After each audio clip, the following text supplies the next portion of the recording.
पाकिस्तान अगर इस वक्त ये कहें कि ग्लोबल डिप्लोमेसी का प्रीमडोना बना हुआ है तो शायद हैरानी की बात नहीं। दुनिया के तमाम बड़े अखबार, तमाम बड़ी मैगजीन्स इस वक्त पाकिस्तान के बारे में चर्चा कर रहे हैं।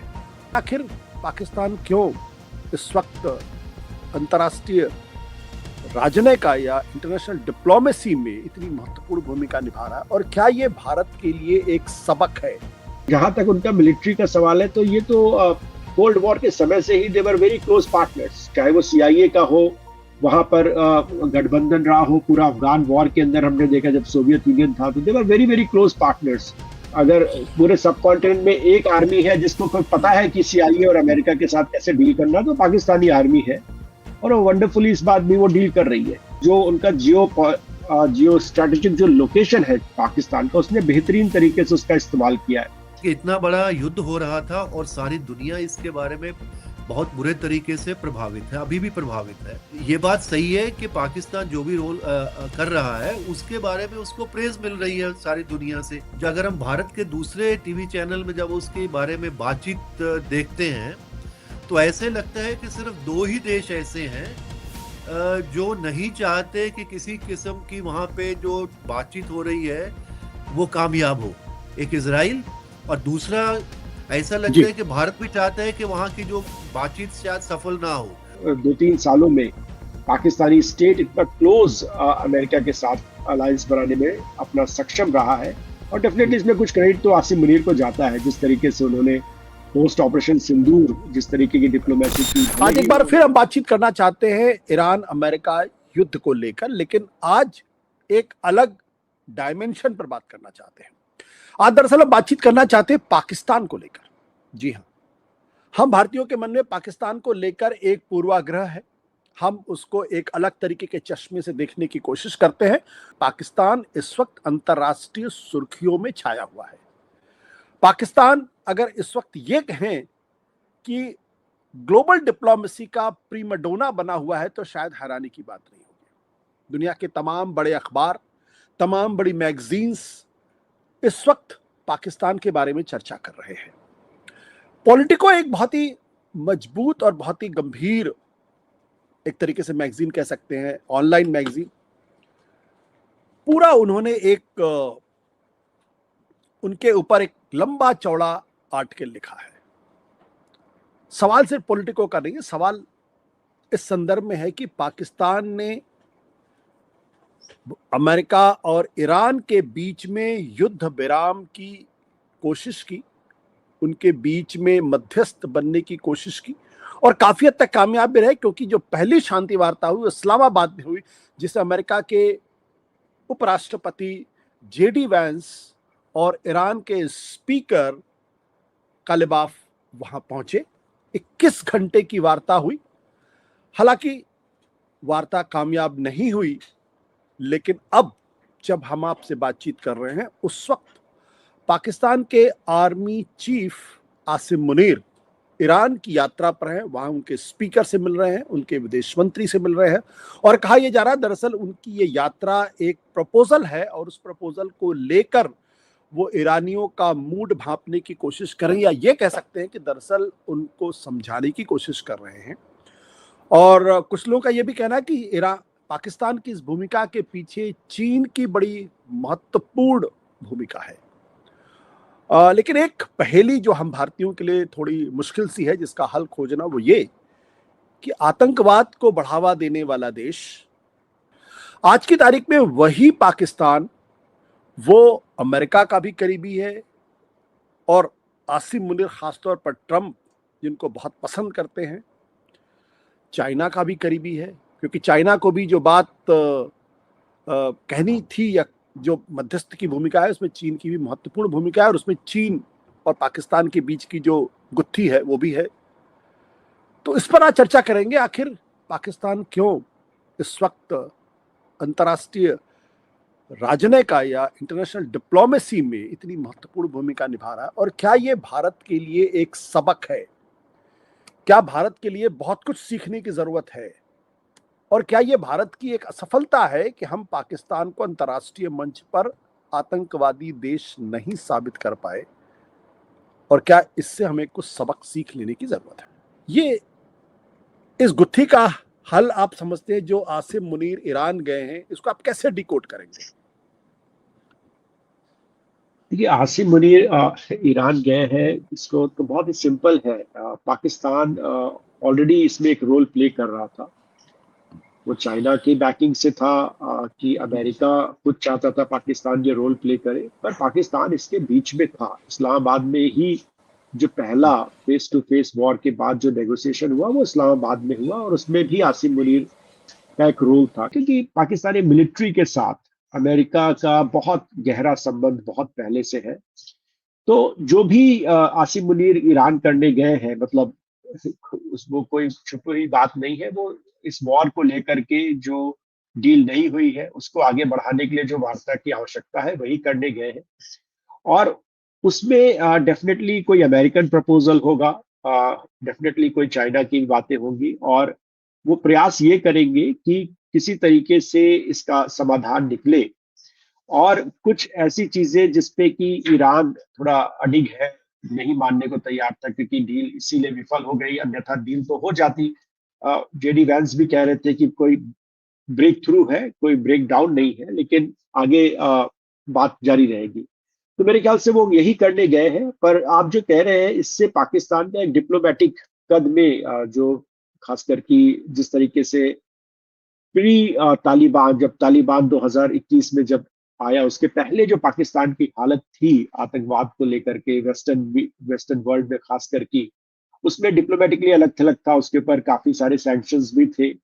लेकिन अभी वो पूरी तरीके से हटता हुआ दिख रहा है। मैं इसमें एक बात और जोड़ना चाहूंगा कि प्लीज। खासकर अमेरिका के लिए कभी भी जो टेररिज्म इंडिया में हुआ है वो कोई टेररिज्म नहीं रहा है। 9/11 के बाद ही उन्होंने टेररिज्म को एक बड़ा इशू बनाया, और उन्होंने कहा कि हम किसी टेररिस्ट के बीच में डिफरेंशिएट नहीं करते हैं।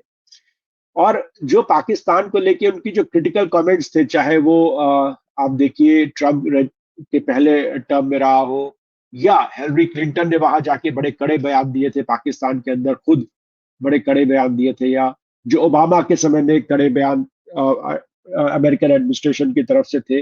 वो तमाम सारी चीजें तालिबान की लड़ाई के चलते अमेरिका से आ रहे थे। ऐसा नहीं था कि कोई बहुत बड़ी सिंपैथी इंडिया के लिए था, और एक जियोपॉलिटिकल चेंज था जिसमें वो इंडिया के साथ काफी क्लोज एक संबंध करने की कोशिश कर रहे थे। पर आज जब वो चैलेंज इनके पास नहीं है, तो उनको पाकिस्तान के साथ वैसी कोई तकलीफ नजर नहीं आती है अमेरिका को, और इसको ही हम देख रहे हैं। और जहां तक उनका मिलिट्री का सवाल है, तो ये तो कोल्ड वॉर के समय से ही दे वर वेरी क्लोज पार्टनर्स, चाहे वो सीआईए का हो, वहां पर गठबंधन रहा हो, पूरा अफगान वॉर के अंदर हमने देखा जब सोवियत यूनियन था, तो they were very very close partners. मतलब इसमें बहुत सारे कॉन्ट्रडिक्शंस है, लेकिन ये रिलेशनशिप चली है। तो उसी का फायदा आज आसिम मुनीर ले रहे हैं। उनको समझ है कि अमेरिकन के साथ कैसे डील करना है। आई थिंक अगर पूरे सब कॉन्टिनेंट में एक आर्मी है जिसको कोई पता है कि सीआईए और अमेरिका के साथ कैसे डील करना, तो पाकिस्तानी आर्मी है, और वो वंडरफुली इस बात भी वो डील कर रही है। बट प्रोफेसर धनंजय, ये बताइए कि जिस पाकिस्तान के बारे में कहा जाता है वो फेल्ड स्टेट है, और जब शहबाज शरीफ वहां के प्रधानमंत्री बने तो ये कहा गया कि ये बहुत ही कमजोर प्रधानमंत्री हैं। पाकिस्तान की स्थिति बड़ी फ्रेजाइल थी, बैंक्रप्सी के कगार पे था। बट ऐसा क्या हुआ कि पाकिस्तान चाइना का भी डार्लिंग बना हुआ है, ईरान का भी डार्लिंग बना हुआ और अमेरिका का भी डार्लिंग बना हुआ है? ऐसा कौन सा करिश्मा हुआ इस दौरान? देखिए, कोई करिश्मा इसमें नहीं है। डार्लिंग पाकिस्तान तो चाइना का बहुत दिनों से है, क्योंकि वो एक इंडिया है, इंडिया फैक्टर है साउथ एशिया में। 62 के बाद से वो रिलेशन बहुत और ज्यादा बड़े हैं पाकिस्तान और चाइना के बीच में, क्योंकि पाकिस्तान को लगता है कि चाइना ही उनका ऑल वेदर फ्रेंड है। अमेरिका कभी भी धोखा दे सकता है, चाहे वो 65 की वॉर हो, 71 की वॉर हो। एक्सपेक्टेड जो सपोर्ट था वो अमेरिका से उनको कभी मिला नहीं, जैसा वो एक्सपेक्ट करते थे। तो चाइना की तरफ उनका इंक्लिनेशन है। लेकिन एक जो उनका जियो स्ट्रेटेजिक जो लोकेशन है पाकिस्तान का, उसने बेहतरीन तरीके से उसका इस्तेमाल किया है। और पाकिस्तानी ऐसा नहीं है कि शहबाज शरीफ कोई बहुत मजबूत प्रधानमंत्री है, आज भी वो कमजोर प्रधानमंत्री है। बट पाकिस्तान का वही प्रधानमंत्री मजबूत है जिसके पीछे पाकिस्तानी आर्मी खड़ी है। लेकिन ये चीज वेस्ट को रास आती है। मतलब वेस्ट का एक हिपोक्रेसी भी है, वो डेमोक्रेसी लेके चाहे जो भी बात करे, उनको पाकिस्तान के अंदर मिलिट्री जनरल्स हमेशा रास आए हैं, चाहे वो जियाउल हक रहे हो, चाहे आप पूरा इतिहास देख लीजिए, जो भी मिलिट्री जनरल पाकिस्तान का रहा है वो अमेरिका के काफी क्लोज रहा है। मुशर्रफ के बारे में भी यही था। तो इस तरह से ये एंजॉय कर रहे हैं। ये हमारे लिए एक डिप्लोमेटिक चैलेंज डेफिनेटली है, जो हमें समझना चाहिए कि डिस्पाइट हमने जो अपना पूरा स्ट्रेटेजिक अलायंस बनाने की कोशिश की पिछले कुछ समय में, इंडो पैसिफिक लेके हमने इतना बड़ा एक इशू क्रिएट किया, इतना उस पर इन्वेस्ट किया, लेकिन फिर भी हम अमेरिका को इस स्ट्रेटेजिक, जो खास करके जो पाकिस्तान का बात है, उससे हम निकाल नहीं पाए। मैं एक बस आखिरी बात ये कहना चाहता हूं कि हमें ये नहीं भूलना चाहिए कि जो पाकिस्तान का न्यूक्लियर बॉम्ब है, वो भी अमेरिका के, जब अमेरिका का अलायंस वहां पे चल रहा था, जब America very much was part of Pakistan के अंदर, तमाम चीजों में सीआईए इन्वॉल्व था, तब वहां पे न्यूक्लियर बॉम्ब भी बन रहा था। ये क्या अमेरिकन को नहीं पता था? ये सबको पता था। तो मेरे ख्याल से ये बहुत अचंभित करने वाली बात नहीं है। मेरे लिए अचंभित करने वाली बात ये है कि जो हमारी विदेश नीति है, सवाल उस पर आता है कि क्या हमने उस तरीके से टैकल करने में, या जिस तरीके का हमें संबंध बनाना चाहिए था, क्या हम उसमें थोड़ा पीछे रह गए? क्या पाकिस्तान ने इनिशिएटिव लिया, डिप्लोमेटिक इनिशिएटिव लिया, इसलिए वहां पहुंचे, और हम वो डिप्लोमेटिक इनिशिएटिव नहीं ले पाए? हमारी धारणा पाकिस्तान के बारे में क्या है, वो एक अलग मुद्दा है। लेकिन इसी तरह से अगर हम देखें तो ईरान के बारे में जो धारणा है पश्चिम के देशों में, वो बिल्कुल अलग है। वो इसको एक आतंकवादी देश, जैसे हम पाकिस्तान को मानते हैं, वो ईरान को आतंकवादी देश मानते हैं। वो हिजबुल्ला, हमास, ये सब जो जितने ग्रुप्स हैं, उनको आतंकवादी संगठन मानते हैं, क्योंकि हमारे ऊपर उनका कोई खास ताल्लुक नहीं है उन ग्रुप्स के साथ, तो हम उसके बारे में ज्यादा चर्चा नहीं करते हैं, उसके बारे में बॉदर नहीं करते हैं। तो वो सारी चीजें अलग हैं। लेकिन अभी जैसा आपने कहा कि जो रोल पाकिस्तान प्ले किया और किस तरह से वो प्ले कर रहा है, जिस तरह से उनको पूरी दुनिया में उसके बारे में उसकी चर्चा हो रही है। और एक सबसे बड़ी चीज है कि जो चर्चा इसलिए भी हो रही है क्योंकि ये काफी पेचीदा मामला है। पेचीदा इन द सेंस कि इतना बड़ा युद्ध हो रहा था और सारी दुनिया इसके बारे में बहुत बुरे तरीके से प्रभावित है, अभी भी प्रभावित है। और उसके अलावा सिर्फ मुद्दा कोई छोटा मोटा वहां पे नहीं है, क्योंकि ईरान का और जो अमेरिका का, जो उनका आपस में एक दूसरे की समझ है, जिस तरह का रोल अमेरिका चाहता है इस पूरे इलाके के अंदर, वो ईरान को कबूल नहीं है। जो ईरान के एम्बेसडर हैं पाकिस्तान में, उन्होंने कहा कि ये जो बातचीत है, ये कोई इवेंट नहीं है, ये एक प्रोसेस है। इसका मतलब ये है कि जब ईरान और पाकिस्तान, ईरान और अमेरिका के बीच में जब बातचीत अगर कोई भी हो रही है, तो उसके अंदर एक तो यह है कि तुरंत सीज फायर वाली बात है कि सीज फायर बनी रहे। उसके बाद जो सबसे बड़ा मुद्दा उनका जो है कि वो न्यूक्लियर वाला मुद्दा है, उसके बारे में जरूर बातचीत हो रही होगी। और अभी जो कुछ जो रिपोर्ट्स आ रही हैं वो ये है कि जो मुनीर साहब वहाँ गए हैं अभी, तो वो उसी के बारे में काफी कुछ मसौदा लेके गए हैं, उसी के बारे में जो भी बातचीत चल रही है। तो ये सारी चीजें जब हम पाकिस्तान के रोल को देखते हैं तो सारी दुनिया के देश, क्योंकि इस तरह की जो एक दुविधाजनक स्थिति वहां पे बनी हुई थी और काफी नुकसान इस पूरे इलाके में भी हो रहा था, और क्योंकि तेल के साथ जुड़ी हुई है ये चीजें, तो पूरी दुनिया को उसका प्रभाव के अंदर आ गया था। तो उसमें उसको पाकिस्तान ने जो भी उसके अंदर रोल अदा किया हो, ये बात सही है कि पाकिस्तान जो भी रोल कर रहा है उसके बारे में उसको प्रेज मिल रही है सारी दुनिया से, चाहे वो ग्लोबल साउथ के देश हों। अमेरिका ने तो खुलेआम उसको प्रेज किया है और बाकी देश भी उसके बारे में उसकी तारीफ कर रहे हैं। लेकिन मुझे लगता है कि सिर्फ अगर हम भारत के दूसरे टीवी चैनल में जब उसके बारे में बातचीत देखते हैं, तो ऐसे लगता है कि सिर्फ दो ही देश ऐसे हैं जो नहीं चाहते कि किसी किस्म की वहां पे जो बातचीत हो रही है वो कामयाब हो। एक इजराइल, क्योंकि इजराइल का चाहता है, इजराइल का अपना एक अलग मुद्दा है, अलग उसके प्रायोरिटीज हैं, उसके इंटरेस्ट बिल्कुल अलग हैं, ऑब्जेक्टिव्स उसके अलग हैं। तो वो अभी चाहता है कि किसी तरीके से ये जंग थोड़ी लंबी खिंचती रहे, तो उसका जितने तरीके से वो तबाह करना चाहता है ईरान को कर पाए। और दूसरा लगता है कि इस तरीके से कि भारत के अंदर भी जो एक आम मत देखने में आ रहा है, ऐसा लगता है कि भारत भी चाहता है कि वहां की जो बातचीत शायद सफल ना हो, क्योंकि उससे लगता है कि अगर ये बातचीत सफल होगी तो उससे शायद कुछ बहुत बड़ा श्रेय जो है वो पाकिस्तान को मिल जाएगा और हमसे शायद कुछ छिन जाएगा।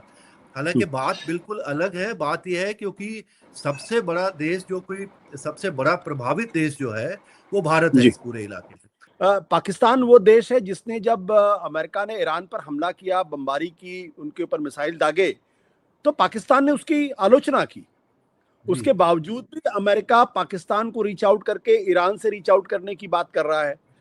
तो भारत ने जबकि पूरी तरीके से मदद की, एक तरीके से कहें कि हम सीधी तौर पे इजराइल और अमेरिका के साथ खड़े हो गए, हमने कंडेम भी नहीं किया। तो एक तरफ पाकिस्तान था जिसने कंडेम किया और फिर भी वो मध्यस्थ की भूमिका निभा रहा है, ऐसा क्यों?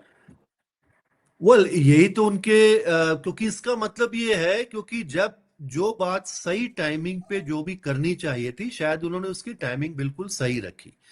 क्योंकि जैसे ही वहां पे अटैक हुआ ईरान के ऊपर, जितने भी देश थे, इनफैक्ट जो उनके अलायंस पार्टनर भी थे, आप देखिए यूरोप के देश भी जितने हैं, उन्होंने भी, बहुत से देशों ने वहां पे तुरंत कहा कि ये सारा कुछ जो वहां पे अमेरिका कर रहा है वो इंटरनेशनल लॉ के खिलाफ है।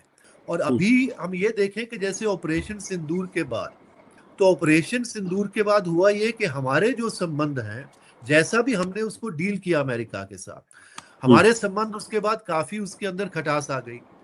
और उसी ऑपरेशन सिंदूर के चलते उन्होंने उसको काफी अमेरिका को अपने करीब कर लिया। तो ये जिस ढंग से उन्होंने सही पत्ते मुझे लगता है खेले, सही वक्त के सही टाइमिंग के ऊपर जो जो चीज चाहिए थे उन्होंने किया, उसका शायद उसका जो नतीजा उनको अभी हमारे सामने है और वो एक अच्छा रोल प्ले कर रहा है। मुझे लगता है कि भारत भी उसको उसी मैच्योरिटी से शायद हमारे जो है एनालिस्ट है उनको देखना चाहिए कि हमारी जो आपस का मुद्दा है वो अलग है, लेकिन अगर वो कोई पॉजिटिव चीज अगर कर रहे हैं जिससे इस पूरे इलाके का कुछ फायदा हो सकता है, दुनिया का फायदा हो सकता है, तो उसके बारे में हमको कोई बहुत ज्यादा उस ढंग से उसको नेगेटिवली नहीं देखना चाहिए। नेगेटिव जो क्वेश्चन है ये है कि क्या वो कारण है कि विद इन लाइक 2-3 सालों में पाकिस्तानी स्टेट इतना क्लोज अमेरिका के साथ अलायंस बनाने में अपना सक्षम रहा है। और डेफिनेटली इसमें कुछ क्रेडिट तो आसिम मुनीर को जाता है, जिस तरीके से उन्होंने पोस्ट ऑपरेशन सिंदूर जिस तरीके की डिप्लोमेसी की, भले ही वो उन्होंने क्रिप्टो करेंसी हो, उन्होंने कहा और रेयर अर्थ मिनरल्स हम आपको देंगे, लेकिन भारत के पास ये बड़ी बाजार है और भारत का भी एक स्ट्रेटेजिक इकोनॉमिक अलायंस भी अमेरिका के साथ है। लेकिन कुछ ऐसी चीजें हैं जिसमें आसिम मुनीर सक्सेसफुल रहे हैं।